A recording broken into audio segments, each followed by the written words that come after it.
Liberty market controversy पर रिबाहा इमरान का क्या कहना है, चलिए देखते हैं। इंडियंस रिप्लाई को वीडियो के लास्ट में देखेंगे। तो आपको पता है कि जब भी मैं और रिबाहा इकट्ठे होते हैं तो हम कुछ बहुत इंटरेस्टिंग टॉपिक या कुछ बहुत मज़ेदार आपके लिए लेकर आते हैं। आज भी हम कुछ अलग आपके लिए लेकर आए हैं। जैसे आप सब व्यूअर्स जानते हैं कि अभी कुछ अर्सा पहले एक कंट्रोवर्सी हुई थी और लिबर्टी मार्केट में उस कंट्रोवर्सी के बाद आपको काफ़ी अर्सा रिबाहा भी नज़र नहीं आई हैं और उस कंट्रोवर्सी को लेकर बहुत से लोगों ने बहुत सी वीडियोस बनाई, बहुत अजीबो-गरीब बातें सुनने को मिली। हर एक का एक अपना पॉइंट ऑफ व्यू था और जिसको इस मामले की ज़रा सी भी शुद्ध-बुद्ध नहीं थी उसने भी उस कंट्रोवर्सी को लेकर कोई ना कोई वीडियो बनाई या कोई ना कोई नई बात हमें हर रोज़ सुनने को मिलती थी। हर चैनल से कुछ ना कुछ आ रहा था और बहुत से लोग हक़ में, बहुत से लोगों ने बात की लेकिन ज़्यादा लोगों ने मुखालफत की। लेकिन उस कंट्रोवर्सी में जो ख़ातून शामिल थी जिनकी वजह से वो कंट्रोवर्सी हुई या जिन पर वो कंट्रोवर्सी बनाएगी, उनका ऐसा हमें कोई पॉइंट ऑफ व्यू जानने को नहीं मिला।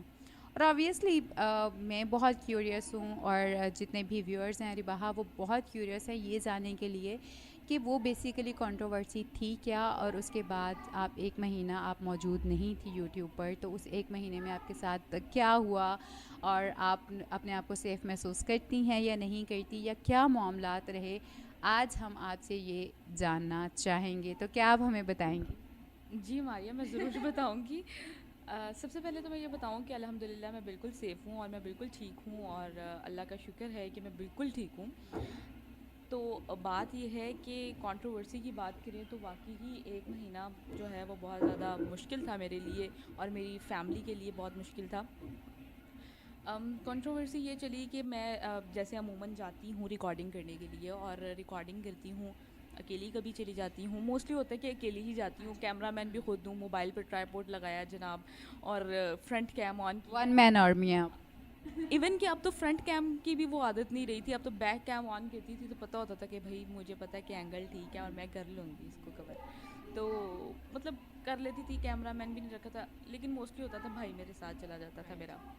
तो उस वही दिन भाई जो हमें वीडियो में नज़र आया और जिसके मुतालिक काफ़ी कुछ हमें नीचे काफ़ी कमेंट्स भी देखने को मिले, वही वाले ना? एग्जैक्टली वो लकीली मेरे साथ उस दिन गया और वो कंट्रोवर्सी क्रिएट हो गई और बेसिकली हुआ क्या था वो जो बिहाइंड द कैमरा आपने फेस किया, सब लोगों ने उसके मुतालिक काफ़ी कुछ बोला, हर एक ने अपना अपना पॉइंट ऑफ व्यू पेश किया, लेकिन आप बेहतर तरीके से बता सकती हैं कि हुआ क्या था। तो हुआ क्या था रिबा? देखिए मारिया मेरी बात सुने। वो कंट्रोवर्सी थी, उस कंट्रोवर्सी को मैं क्लियर करूँगी कि क्या मसले मसाइल थे और क्या क्या सिनेरियोज थे। उस दिन मेरा भाई मेरे साथ था और एक मतलब मैं काम कर रही हूँ और एक उधर से ना एक चैनल वाले आ जाते हैं और मुझे ना मतलब वो रिकॉर्डिंग करने के लिए, मतलब मैं नहीं रज़ामंद बात करने के लिए। तो जर्नलिज्म के एथिक्स ये हैं कि जब आपसे बात करने के लिए कोई रज़ामंद ना हो तो आप उसके साथ ज़बरदस्ती नहीं कर सकते। ख़ास तौर पे कोई लड़की फ़ीमेल हो, उसकी मतलब उसके साथ आप ज़बरदस्ती नहीं कर सकते। और मैंने चाहा कि मैं नहीं इंटरव्यू दूंगी तो फिर मैं मतलब जाती रही हूँ और वो मेरे पीछे भागते रहे। तो मैंने मतलब ख़ुद को सेव करने के लिए अब एक शॉप में चली गई, वो तो आपने वो वीडियो में सबने ही देखा। तो फिर वहाँ से निकल के मैं फिर निकल गई, मेरे भाई ने भी मुझे कहा कि तुम जाओ, ठीक है, कोई भाई तो बर्दाश्त करता नहीं है, ठीक है। और फिर सीन ये हुआ कि वो कंट्रोवर्सी कुछ और रंग में ढल गई, जिस पे मैंने काफ़ी लोगों से भी जो है अपोलोजाइज़ भी, एक अपोलोजाइज़ की वीडियो भी आई थी मेरी कि मैं किसी भी मुस्लिम या किसी भी पाकिस्तानी के जो एहसासात है वो मतलब उसको हर्ट नहीं करना चाहती। और मेरी अल्लाह गवाह है, अल्लाह को जान देनी है। और मतलब मैंने कभी नहीं सोचा था कि मैं किसी की फ़ीलिंग्स को हर्ट करूँगी या दुनिया में किसी की फ़ीलिंग्स को हर्ट करूँगी। मैंने अच्छा, मुझे ये बताइए रिबाहा कि आप बात क्यों नहीं करना चाहती थी? ठीक है, जर्नलिज्म के एथिक्स के खिलाफ है, बल्कि मुझे ऐसा लगता है कि ये वैसे ही एथिकल नहीं है कि अगर कोई आपसे बात नहीं करना चाह रहा है, चाहे वो मर्द है चाहे खातून है, आप बात नहीं कर सकते हैं। अच्छा जैसे पब्लिक शोज़ हम भी करते हैं। हाँ, अच्छा मारिया ये बताएं मुझे, हम भी पब्लिक रिएक्शन लेने जाते हैं, अब कोई मतलब बात नहीं राहगीर करना चाह नहीं रहा। करना चाह रहा बात, तो हम उसके साथ ज़बरदस्ती करते हैं, भाई बोलो बोलो तुम बोलना है कि नहीं बोलना तुम तो मतलब वो ये सीन था कि मैं but why you don't want to talk to that person? वो आप क्यों बात नहीं करना चाह रही थी या आपको क्या लगा? क्योंकि जैसे आप और मैं हम मीडिया पर्सन हैं, हम लोग कैमरा शाई नहीं है, ऐसा नहीं है कि कोई हमसे क्वेश्चन करे और हम बात ना करें, तो अब क्यों नहीं बात करना चाहती थी? देखिए, जब आप किसी से बात करना नहीं चाह रहे, जब आपको कुछ पता नहीं है टॉपिक का कि आप जैसे क्या बात होने जा रही है, जब अचानक कैमरा आपके मुंह पर ले आओ। हाँ, जब कैमरा अचानक आपके मुंह पे ले आओ और एकदम से आपको कहो और वो सिचुएशन भी ऐसी हो, इर्द गिर्द लोग इतने इकट्ठे हों, तो मतलब उस झूम में मैं अकेली लड़की हूँ, तो मेरे भाई ने मुझे कहा कि तुम जाओ, और उस पे उनका आपस में मतलब जो भी आपने वीडियो में देखा, लेकिन मैं वहाँ से निकल गई। फिर उसके बाद जो भी मामला थे, वो मतलब अजीब अजीब से मामला काफ़ी कुछ सुनने को मिला, फंडिंग के हवाले से, और पता नहीं कौन कौन से ऐसे इल्ज़ाम थे। मैं यहाँ पे एक बात क्लियर कर दूँ कि मुझ पे ना ये इल्ज़ाम लगाया गया कि मैं फ़ंडिंग लेती हूँ। देखें, एक छोटी सी यूट्यूबर हूँ, मुझे क्या फ़ंडिंग होनी है, ठीक है। और दूसरे नंबर पे जिनको फ़ंडिंग होती है उनके चेहरे ऐसे थोड़ी ना होते हैं। तो और तीसरे नंबर पे देखिए, मैंने एक कैमरा मैन भी नहीं रखा हुआ था, मोबाइल से वीडियोस रिकॉर्ड करती हूँ मैं, ठीक है। एडिट भी मैं मोबाइल पे करती हूँ, मुझे क्या ही फंडिंग। तो क्या आपके अकेले होने का राज ये तो नहीं था क्योंकि आपको फंडिंग आती है? ऐसा कुछ नहीं था भाई, ऐसा कुछ नहीं था। इवन कि मैं तो कैमरामैन शुरू से ही नहीं रखा। एक स्टार्ट जब काम किया था तब मैंने अपने क्लास में, आई डो रिमेंबर, जब मेरा और आपका पहला इंटरेक्शन हुआ था तब आपके पास कैमरामैन था, लेकिन जब दूसरी दफ़ा मैं और आप मिले थे तो आपके पास कैमरामैन नहीं था। हाँ, उसकी जॉब लग गई थी, तो फिर वो उसने कहा, वो मेरा क्लास फेलो ही था, तो फिर उसकी जॉब लग गई तो वो फिर चला गया। उसके बाद मैं मतलब मेरा होता है कि मैं ना उन लोगों के साथ ही काम करती हूँ जो मेरे साथ मतलब मैं जिनके साथ कंफर्टेबल हूँ और मतलब कंफर्टेबल फील करूँ। और मोस्टली ऐसा ही होता था कि मैं कंफर्टेबल अपने खुद के साथ ही फील करती थी, तो मैं अकेली कर लेती थी। जब मैं सब कुछ खुद मैनेज कर सकती हूँ तो फिर मैंने खुद ही कर लिया। तो मैं सबको ये क्लियर कर दूँ कि अल्लाह गवाह है, ऊपर वाला गवाह है, और कि मैंने कभी भी फंडिंग नहीं ली और इस तरह का कोई सीन नहीं है। आप तो ऐसे कह रही हैं जैसे आपको बड़ी ऑफरें आती रही हैं और आपने फंडिंग नहीं ली। नहीं नहीं, ऐसा ऑफर तो दूर की बात है भाई, ऐसा कोई सोचना भी नहीं। मैंने लिटरली मैंने ऐसा एक छोटी सी यूट्यूबर जिसके 20-30 हज़ार व्यूज़ आते हैं, उसको क्या क्या और भी। और देखिए मेरी बात सुनो, मैं अकेली थोड़ी काम कर रही हूँ, और भी बहुत टॉपिक पे रहे हैं आप हमारे साथ, आप हमें ये बताएं, सवाल हम आपसे करेंगे, आप हमें ये बताएं। अच्छा रिबा, आप मुझे ये बताएं कि इल्ज़ाम था मुझ पर कि मैंने ना लड़कियों को पैसे दिए हैं। और आप मुझे सवाल करने देंगी? जी जी श्योर। आप मुझे ये बताएं कि एक बहुत ज़्यादा ये एक बात फैली थी कि आपके ये जो कंट्रोवर्सी हुई है, इसके पीछे एक दूसरे यूट्यूबर यानी सनामजद उनका हाथ है, तो आपको क्या लगता है? देखिए, वो मेरी बड़ी बहन है, ठीक है, और उन्होंने हमेशा मुझे गाइड किया है। और मैं नहीं जानती कि इन पूरी कंट्रोवर्सी में कौन कौन इन्वॉल्व है और किस किस ने ये मेरे खिलाफ़ किया है। तो मुझे जो है, मुझे नहीं लगता जो भी मामलात हैं, और you don't have any idea कि क्या हुआ है क्या नहीं हुआ, आपको नहीं पता कि किसने किया है, या आप किसी को इल्ज़ाम नहीं देती?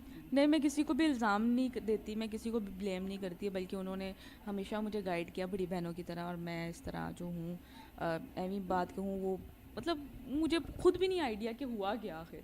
अच्छा, तो जैसे आपने कहा कि आपकी वो बड़ी बहन है या उन्होंने आपको हमेशा गाइड किया है, मैंने उनका एक इंटरव्यू देखा था, और उस इंटरव्यू में उन्होंने ये कहा कि उनका आपके साथ बहुत अच्छा ताल्लुक़ है, आप उनके बेटे के बर्थडे पे गई और उनके आपके घर वालों के साथ बहुत अच्छे ताल्लुकात हैं, और वो आपके घर भी आती जाती रहती हैं।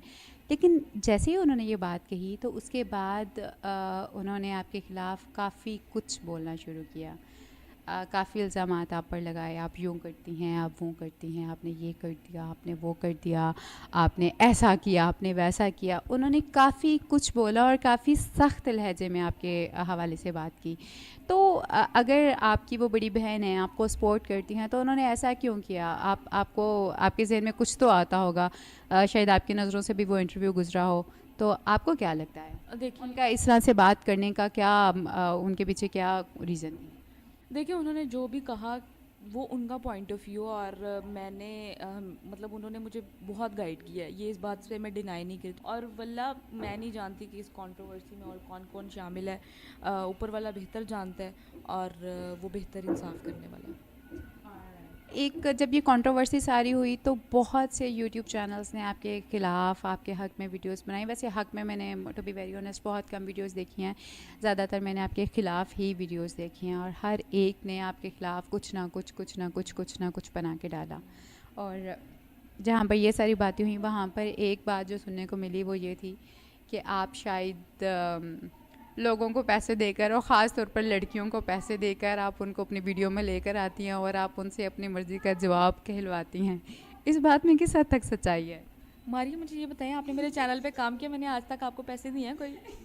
सच्ची ईमानदारी से बात भाई बताइए। इन्होंने अभी तक मुझे डिनर भी नहीं करवाया है। जब हमारी एक वीडियो जो हम दोनों ने मिलकर की थी, जब वो 1 मिलियन क्रॉस किया तो इन्होंने मुझे डिनर करवाना था, और अभी तक मैं उस डिनर पे भी बैठी हुई हूँ। आप वो झूठ ना बोले, मेरी बात सुने। आपको आप ही बिजी इतनी थी कि आपने मुझे ना मतलब कहा था कि बस खैराबाद। नहीं मतलब ठीक है, वो एक ऐसी चीज़ है जो मैं भी जानती हूँ, जो शायद बाकी वहाँ पे जो यूट्यूबर्स मौजूद हैं हमारे लिबर्टी मार्केट में, जो मेरे ख्याल में अब यूट्यूबर मार्केट को कहना ज़्यादा बेहतर होगा, तो हम सब जानते हैं कि हम किस तरह से व्यूज़ लेते हैं या कितनी हमारे पीछे मेहनत लगती है किसी से भी उनका पॉइंट ऑफ व्यू जाने में। लेकिन ये बात कहाँ से निकली, कैसे निकली, आपको क्या लगता है ये क्यों निकली? मुझे तो खुद समझ नहीं आ रही। आज तक मैंने मेरे चैनल पे मारिया ने काम किया, आज तक मैंने उसको पैसे नहीं दिए। और मैंने लड़कियों को पैसे देने थे भाई।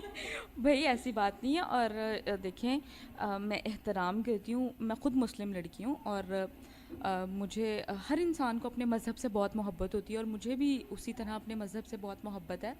और मैंने कभी भी नहीं चाहा कि मतलब मैंने अब देखें, मेरे टॉपिक्स ऐसे थे कि मतलब मैं ना मतलब ऐसे टॉपिक्स चूज़ करती थी कि जो मतलब चीज़ों को बेहतर कर सके। एक सॉफ्ट नोट पे भी मैंने वीडियो बनाई थी जो जिसको गलत रंग दिए गए। मैंने लिटरली, मेरा कोई वो इरादा नहीं था कि मैं किसी की भी फीलिंग्स को हर्ट करूं, या किसी को मतलब मुझे बिल्कुल भी अंदाज़ा नहीं था या आइडिया नहीं था, लेकिन मुझे बहुत बुरा लगा कि उसको मतलब मैं फिर भी आप सबसे माज़रत चाहती हूँ अगर मेरी वजह से आप लोगों की जो फीलिंग्स हैं वो हर्ट हुई हों।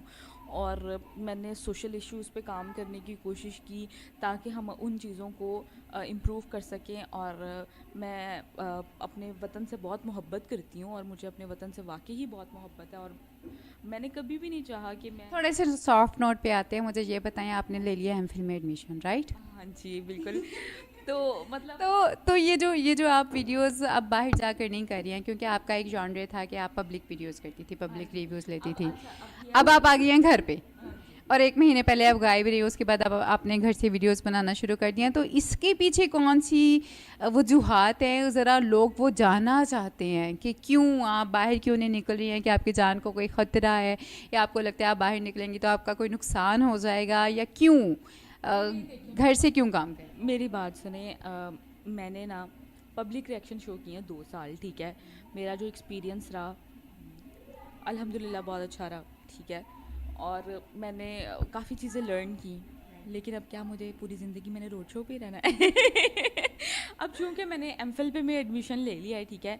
और मैं अब चाहती हूँ कि मैं कुछ यूनिक और डिफरेंट करूँ। अब मतलब कुछ और टाइम भी मुश्किल है, आप यूनिवर्सिटी जाओ, वहाँ से वापस आओ, तो आपका बिस्तर से उठने को दिल नहीं करता, कुछ और बंदे ने क्या करना है। तो इस वजह से मैंने एमफिल में चूँकि एडमिशन ले लिया, तो मैंने सोचा कि क्यों ना घर बैठ कर ही अब काम किया जाए, और घर पर बैठूँ। आपको पता है कि टाइम काफ़ी स्टडी में काफ़ी टाइम जो है वो दरकार होता है।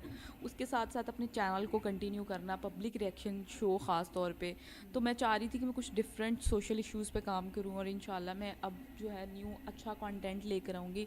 अच्छा मारिया, चूँकि मैंने एमफिल में एडमिशन ले लिया, और मैं जब 4, 5, 6 बजे तक घर आती हूँ ना, तो मैं बहुत थकी होती हूँ, और थक के फिर मैं सोचती हूँ कि मैं घर में बैठ के काम कर लूँ, ठीक है।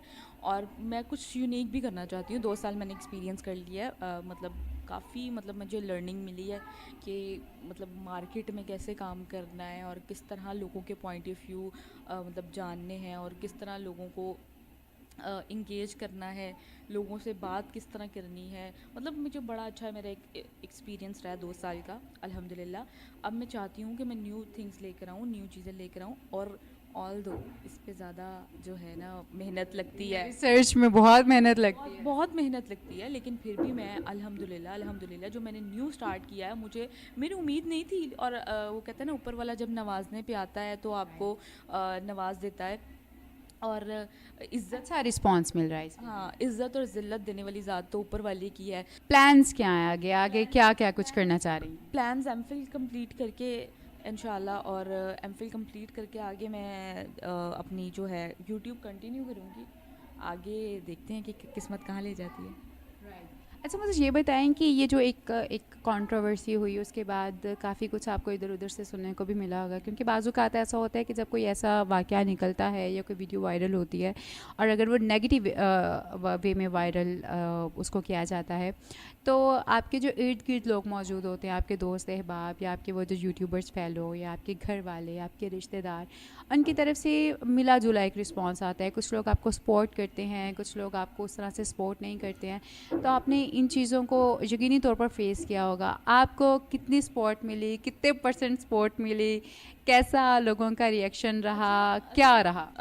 अच्छा मारिया, इसमें ये सीन है कि मुझे मेरे फैमिली ने, मतलब मेरे मामा पापा ने बहुत ज़्यादा सपोर्ट किया। ऑल्दो इस फेज़ पे, इस टाइम में, यानी कि आपकी लाइफ में अप्स एंड डाउन्स तो आते ही हैं, और उसमें आपका अंदाज़ा हो जाता है कि क्या सही है, क्या गलत है, और कौन आपके जो आपके साथ है, क्या वो आपके साथ है या नहीं है। ठीक है, तो उससे अंदाज़ा हो गया हम लोगों को कि कौन मेरे साथ है, कौन मेरा अपना है, कौन पराया है। तो ये बुरे वक्त ही होते हैं जो आपको हकीकत लोगों की बताते हैं। तो मैं हर हाल में ऊपर वाले का बहुत शुक्र अदा करती हूँ। एक और चीज़, अक्सर मैंने ख़ुद भी ये आपके वीडियोस के नीचे कमेंट्स पढ़े हैं, लोगों को ये लगता है कि आपके शायद जान का ख़तरा है या आप बाहर नहीं निकल सकती हैं। नहीं नहीं, ऐसी बात नहीं है। मैंने खुद यूनिवर्सिटी में एडमिशन ले लिया है, तो इसमें जान का ख़तरा तो कोई नहीं है, और मैं बिल्कुल सेफ़ हूँ, खुश रह के काम कर रही हूँ और घर पे काम कर रही हूँ। तो मुझे पता है कि मैं अपनी अब मेरा दिल सेटिस्फाई है। मैं मतलब अगर काम कर रही हूँ, और मुझे पता है कि जिनकी नीयत साफ़ हो ना, वो उनका काम चलता है। और मुझे पता है कि जिस तरह पहले मैंने रोड शो पे मतलब जान लगाई थी। काफ़ी मेहनत की, और उसका फल भी मुझे काफ़ी सपोर्ट मिली, और काफ़ी मैंने जो है उसका रिवॉर्ड भी मिला मुझे, और फैंस की बहुत ज़्यादा मोहब्बत है हमारे साथ। तो और कुछ न्यू भी आ रहा है आप लोगों के लिए, ये भी सरप्राइज़ है। कुछ न्यू आ रहा है, वो कुछ क्या है? वो कुछ ऐसे सरप्राइजेस तो नहीं बता दिए जाते ना मारिया। तो बहुत जल्दी, इंशाल्लाह जल्दी आ जाएगा। और मुझे पता है कि आप लोग बहुत ज़्यादा मुझे सपोर्ट करते हैं। आप लोगों की सपोर्ट का भी बहुत शुक्रिया, और मैं इस काबिल भी नहीं थी कि जितनी आप लोगों ने मुझे सपोर्ट की। बहुत शुक्रिया आप लोगों का। अरे वाह, जब ये सारी कंट्रोवर्सी चली थी तो आपकी एक आध वीडियो ऐसी भी वायरल हुई थी जो आप पब्लिक ओपिनियन जब आप ले रही हैं किसी से, तो आप उनको बता रही हैं कि आप ये बोल दीजिएगा या आप इस तरह की कोई बात बोल दीजिएगा। अच्छा मारिया, मैं ये बात आपको क्लियर कर दूं कि जब ये वाक़या हुआ ना पेश, तो अब वीडियो तो सबने देखी, लेकिन उसकी बैकग्राउंड किसी ने नहीं देखा। उसका बैकग्राउंड बेसिकली ये है कि आप जब किसी पर्सन को इंगेज करते हो, आपको ज़्यादा अच्छे से एक्सपीरियंस है, आप उसको क्वेश्चंस पहले बताते हो। ठीक है, वो पूछता है वो आपसे क्वेश्चन, ठीक है, वो फिर कहता है कि ठीक है मैं इसका जवाब देता हूँ और मुझे आता है। और हमारे टॉपिक होते भी ऐसे हैं कि वो बहुत ज़्यादा एजुकेशन वाले होते हैं, इन्फॉर्मेटिव होते हैं, तो किसी किसी को ही पता होता है यहाँ पर। तो बात करने का मकसद ये है कि जब उनको सवाल बताया जाता है तो वो सवाल का जवाब बताते हैं। उन्होंने मुझे पहले ही जवाब बताया कि इस तरह इस तरह इस तरह। जब उनसे कभी मैंने कभार वो पूछ लेते हैं कि क्या ये मेरा पॉइंट ऑफ व्यू है, क्या ये ठीक है, या अगर आप इसमें कुछ ऐड करवाना चाहते हैं या डिस्कस करना चाहते हैं। उन्होंने मुझे बताया था कि मैं ये बोलूँगा। जब वीडियो स्टार्ट हुई तो वो अपनी बात कर रहे थे, ठीक है, और मैंने उनको उन्हीं की बात याद करवाई थी कि सर आपने मुझे जैसे कहा था कि आप इसमें ये ऐड कर सकते हैं। वो वीडियो मतलब मेरा शायद नींद में मैंने एडिटिंग की थी। एडिटिंग भी मतलब होता है ना, कभी कभी इंसान नींद में भी एडिटिंग कर रहा होता है, तो वो ऐसे ही चली गई, लेकिन वो काफ़ी गलत रंग दिया गया।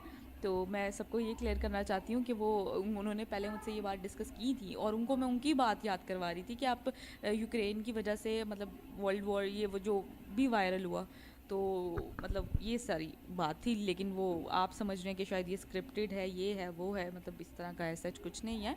मुझे पता है कि बहुत मेहनत लगती है भाई, मैं और अब बल्कि ज़्यादा मेहनत है जो मैं घर में इंडोर काम कर रही हूँ, लेकिन मुझे पता है कि मेरा दिल सेटिस्फाई है, मैं खुद सेटिस्फाइड हूँ और मैं बहुत खुश हूँ अपने इस कंटेंट के साथ। और मैं आगे बहुत ज़्यादा एफर्ट करने वाली हूँ, और एक और न्यू सरप्राइज़ भी आप लोगों के लिए है, वो वक्त आने पे रिवील होगा।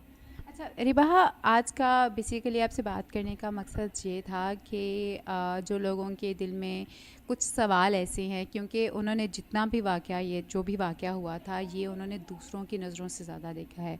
दूसरे लोगों का क्या पॉइंट ऑफ व्यू था, या उन्होंने उसमें से क्या क्या चीज़ें निकाल के, जैसे किसी ने कहा कि आप तो इतने इतने लाख कमा रही हैं, किसी ने कहा कि आपको फंडिंग हो रही है, किसी ने कुछ कहा, किसी ने कुछ कहा।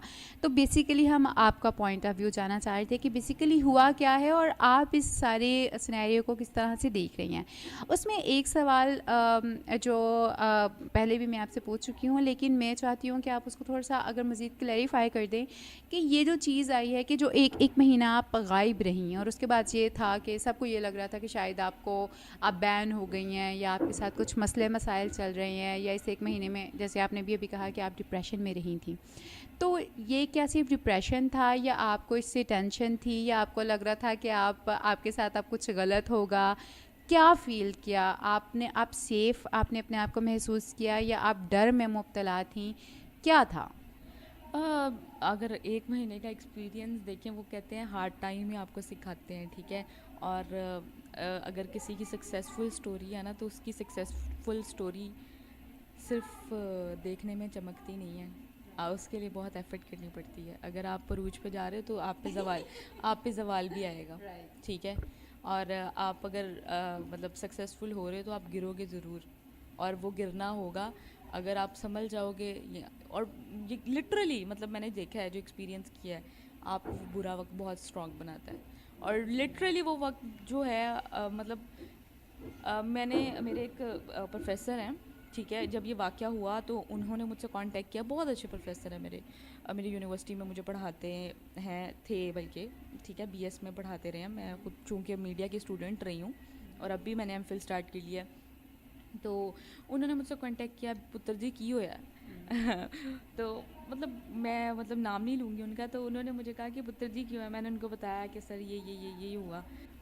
उन्होंने कहा बेटा सक्सेस ऐसे थोड़ी ना मिल जाती है। जितना आप पे वर्स्ट टाइम आएगा, जितना आप पे मुश्किल टाइम आएगा, उतने बड़े आप बनोगे।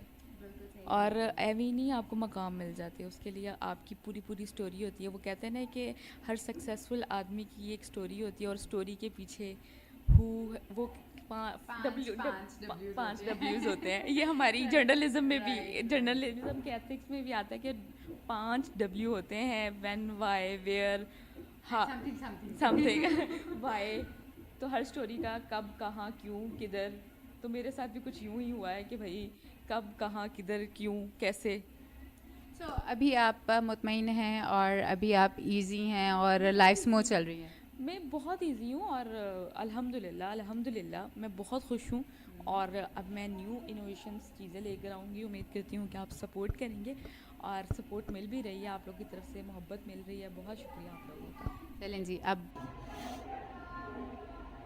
तो चलिए इंडियंस रिप्लाई को देखते हैं। एक यूजर बोल रही हैं कि पाकिस्तान में छोटी बात को लेकर हंगामा करते हैं, बड़ी बात में मुंह में दही जम जाती है। दीदी हमारी फुल सपोर्टेड। बिल्कुल बात सही है। सोचिए आप, अगर एक सोच कर देखिए कि अगर छोटी सी बात को लेकर अगर पाकिस्तान में इतना बोला जा रहा है, इतना दबाया जा रहा है, तो इतना डर, एक छोटी छोटी बातों को आप खुल के नहीं बोल पा रहे हैं, तो सोचिए कि अब बड़ी बात पे क्या होता होगा पाकिस्तान। और ये कहते हैं कि इंडिया में मुस्लिम दबाए जाते हैं, ये खुलकर बोल नहीं पाते हैं। मुझे तो लग रहा है सबसे पहले अपने अंदर झांकना चाहिए, अपने यहाँ के लोगों को देखना चाहिए कि देखिए कि छोटी सी बात को लेकर इतना बड़ा हंगामा। तो मुझे नहीं लगता पाकिस्तान का कोई भी आवाम, कोई भी स्वतंत्र इतना है कि वो खुल के कुछ विचार अपना प्रकट कर सके। चलिए आगे देखते हैं। स्टार्ट। अस्मिता जी बोली हैं, पाकिस्तान में लोग सच्चाई से भाग रहे हैं। जो ऊपर वाले ने इतनी गलत आवाम को हर समय इंडिया के लिए गलत बातें हैं, और हर चीज पर इंडिया पर डाल देती है। ये बिल्कुल सही है, मैं भी इस चीज से एग्री करती हूँ। जब भी उनको कोई भी चीज हो, बस सीधे इंडिया पे, इंडिया ने किया, इंडिया ने किया। भाई ये लोग तो बहुत ही एकदम बिल्कुल सही है, और हर जगह इंडिया की ही गलती होती है। आगे चलते हैं।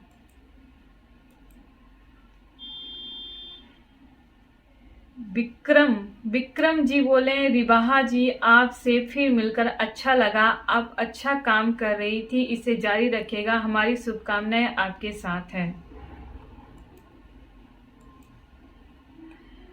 इस कमेंट से तो इंडियंस पब्लिक बिल्कुल आपके साथ है और मैं भी आपके साथ हूँ। चलिए, अगर आप भी अपना कोई राय देना चाहते हैं तो कमेंट बॉक्स में दीजिएगा। वीडियो कैसा लगा, अगर अच्छा लगा हो तो लाइक सब्सक्राइब शेयर कर दीजिएगा।